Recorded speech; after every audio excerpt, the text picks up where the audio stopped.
story today, and it's called The Dinosaur That Pooped a Planet. It's a very good book.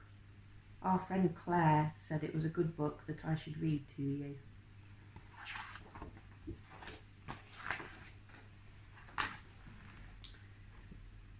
Danny the dinosaur liked to have fun. Some days they had lots, some days they had none. One day they were bored. They had no games to play. Danny said, "Dinosaur, what shall we do today?" "We could mow the lawn, we could tidy the place, we could do all our chores, or we could go to space."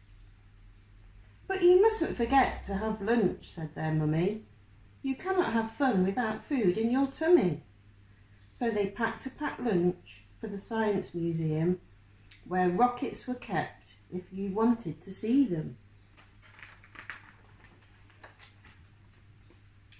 There were hundreds of rockets and spaceship surprises, tall ones and small ones of all shapes and sizes, and one that was ready to launch with a door, big enough for a boy and his pet dinosaur. They ignored all the warnings, they couldn't care less. They pressed all the things that they shouldn't have pressed. T-5, 4, 3, 2, 1, ignition! They started their intergalactic space mission. They flew higher than houses and buildings and cranes, much higher than birds, even higher than planes.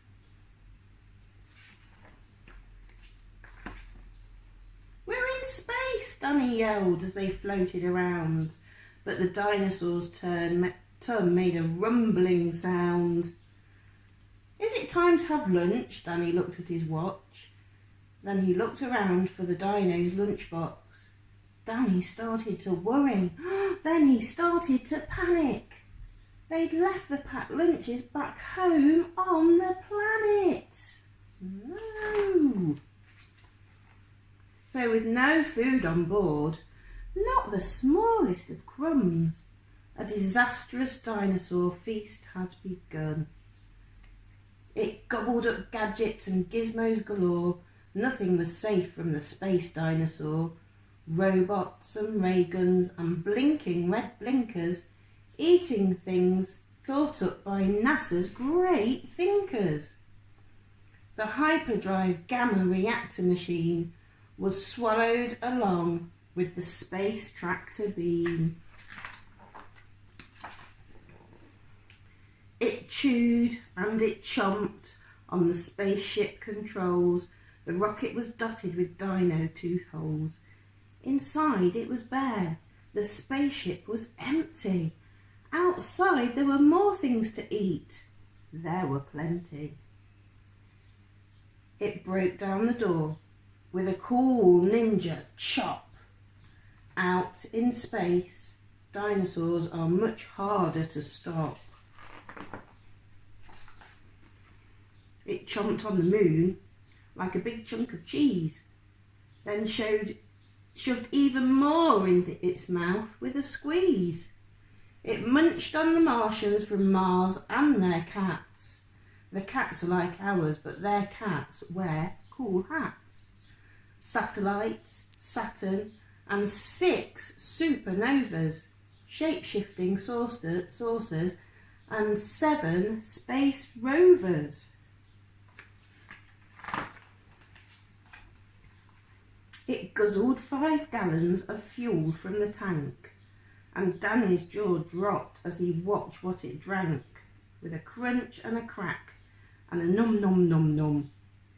In one dino gulp, their rocket had gone. Now nothing was left. All Danny could see was a fat dinosaur where the rocket should be, and so they were stranded with no place back home. Just Danny and Dino in space all alone. Now Danny was crying. He cried and he cried. He cried and his tears filled his spacesuit inside. Unless they were going to stay there forever, the dinosaur needed to do something clever. With the feeling of guilt deep down in his gut, its brain brewed a plan involving its butt. It knew there was only one thing it could do to get them back home. It needed to poo. Like a poop-powered rocket, the dinosaur flew. Dan hopped on its back and he watched as it pooed. It pooped out the robots and ray guns and blinkers. The things NASA's thinkers thought up were now stinkers. It pooped out the moon. It pooped out the stars. It pooped the space rovers and Martians from Mars. When Danny looked back, he could see a poop trail from far out in space to the dinosaur's tail. They headed for Earth and they started to orbit. It pooped on the clouds, but the clouds just absorbed it.